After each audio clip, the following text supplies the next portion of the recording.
Halo, selamat datang di Aniwa Uni Channel. Bagaimana kabar kalian? Semoga semuanya sehat, bahagia, dan selalu sukses. Oke, terima kasih kalian sudah klik video aku. Sekarang kita masuk langsung yuk ke ceritanya. Masuk. Oke, kisah mistis Sri di part 7 ini akan bercerita tentang tetangganya Sri. Tiga tetangganya Sri ini adalah pelaku pesugihan ya teman-teman. Kok bisa tahu kalau tetangganya Sri ini pelaku pesugihan? Ini menurut desas-desus tetangganya Sri, dan kalau Sri lihat, ya memang benar, mereka itu menjadi pelaku pesugihan. Semua tiga keluarga ini termasuk keluarga yang sukses ya teman-teman, kaya raya, kemana-mana mereka hidup mewah. Kelihatan banget deh kalau mereka itu memang sukses dalam menjalani pesugihan. Kita langsung masuk ke keluarga yang pertama. Keluarga yang pertama ini melakukan pesugihan kandang bubrah. Mereka melakukan pesugihan sampai sekarang, dan mereka kelihatan kaya raya. Mereka kelihatan tidak pernah kekurangan uang. Ya, berarti sukses ya. Dia menjadi pelaku pesugihan ini. Kan tidak semua orang sukses, teman-teman, menjadi pelaku pesugihan itu. Ada yang tidak cocok, akhirnya fatal. Tapi ini termasuk tiga keluarga ini, mereka berhasil, teman-teman. Keluarga yang pertama tadi kandang bubrah, setiap minggu, setiap bulan dia selalu merubuhkan rumahnya, dibangun lagi, lebih bagus. Sampai lantai 2. Tapi ya memang sepertinya memakai tumbal anaknya sendiri. Karena sampai usia ini kan mereka sekarang sudah berusia 60 tahun ya, pasangan suami istri ini. Sampai berusia 60 tahun mereka tidak memiliki anak, dan menurut istrinya ini kan pernah curhat ke tetangga. Dia dulu pernah hamil 3 kali dan keguguran semua. Di usia kehamilan 1 bulan selalu keguguran istrinya ini.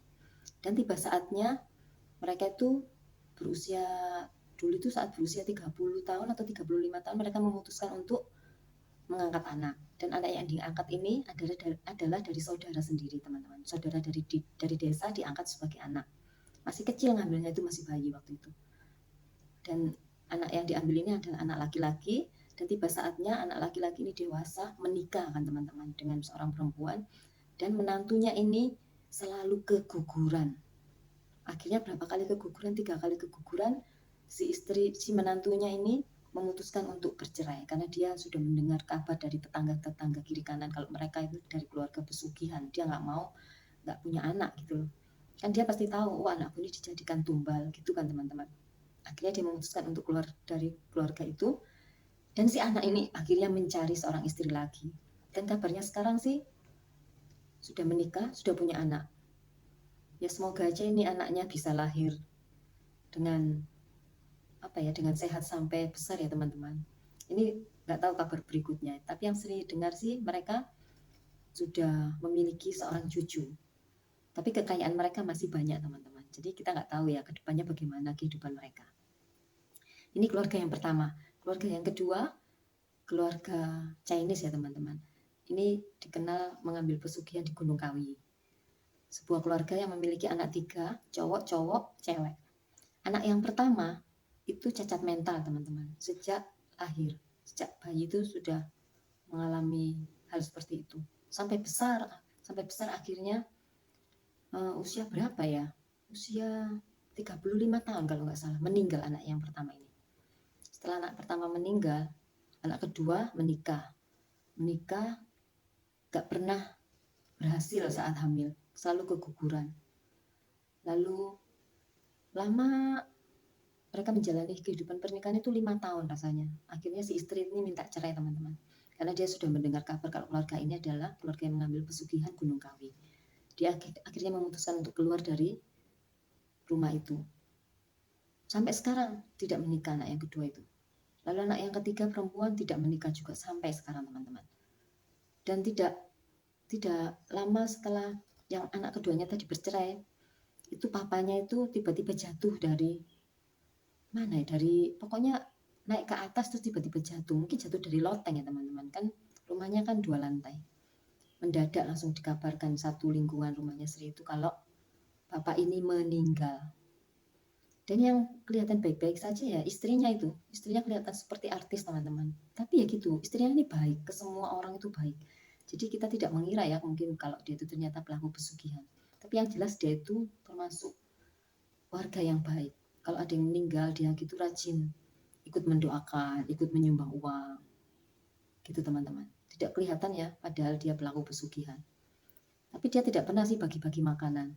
Yang kandang Bubra tadi rajin membagi makanan saat suaminya ulang tahun, itu selalu bagi-bagi makanan teman-teman.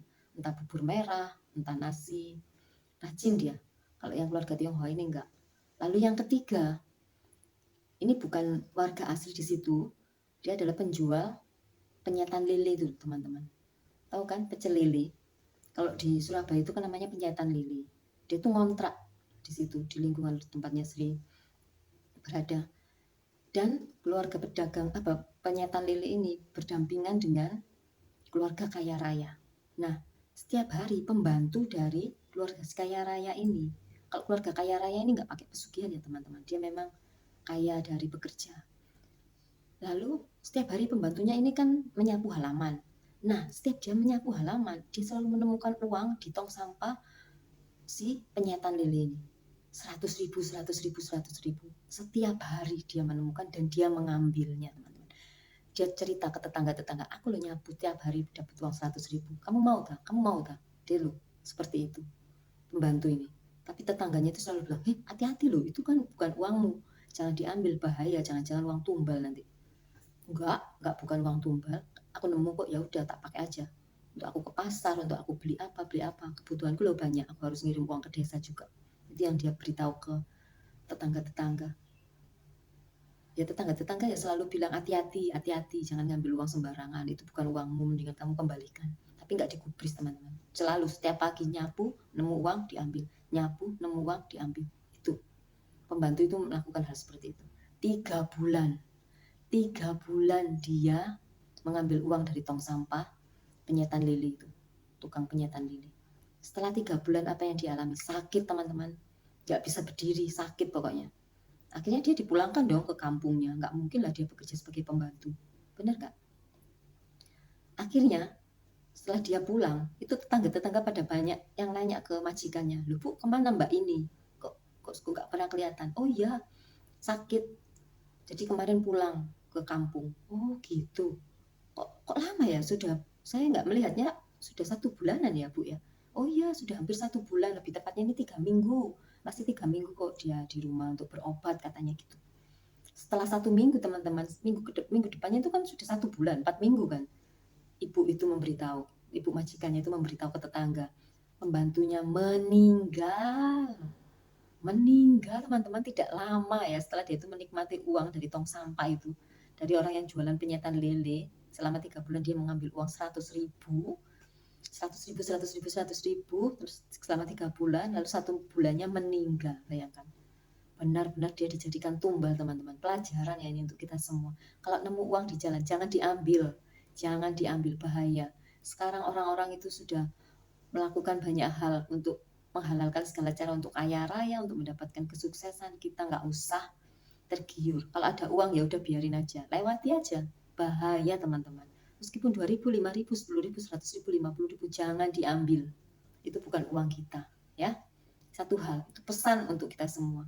Kalau kita menemukan barang di jalan, jangan diambil. Kecuali dompet, kita ambil, ada KTP-nya, kita serahkan ke kantor polisi, laporan, Pak ada dompet hilang, jangan diambil uangnya, sudah biarin aja sedompet-dompetnya kasih ke Pak Polisi, biar Pak Polisi yang mengurus, gitu loh teman-teman.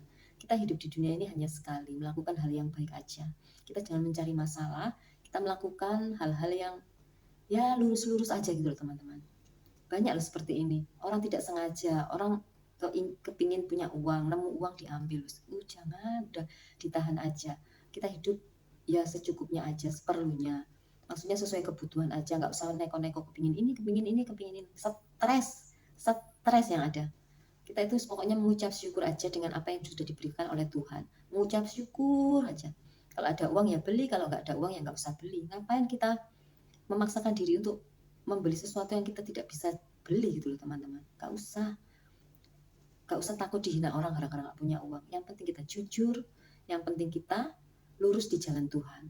Pasti Tuhan akan buka jalan, pasti Tuhan akan menolong dan mencukupi segala kebutuhan kita kalau kita dekat dengan Tuhan. Sudah rajin berdoa aja, Tuhan pasti memberkati kita luar biasa. Oke, demikian video hari ini, kisah misteri part 7. Semoga kalian suka. Kalau kalian suka, jangan lupa klik tombol like-nya. Minta tolong juga subscribe dan komennya, sehingga channelku ini nanti bisa berkembang. Aku janji, aku akan berusaha membuat video setiap hari, ya meskipun aku tidak hampir setiap hari ya membuat video, mungkin satu minggu 3 atau sampai 5 gitu ya teman-teman. Aku usahain semaksimal mungkin membuat video. Oke teman-teman, terima kasih kalian sudah mau menonton videoku ini dari awal sampai akhir. Mohon maaf jika ada hal-hal yang kurang berkenan. Jumpa lagi di next video. Bye.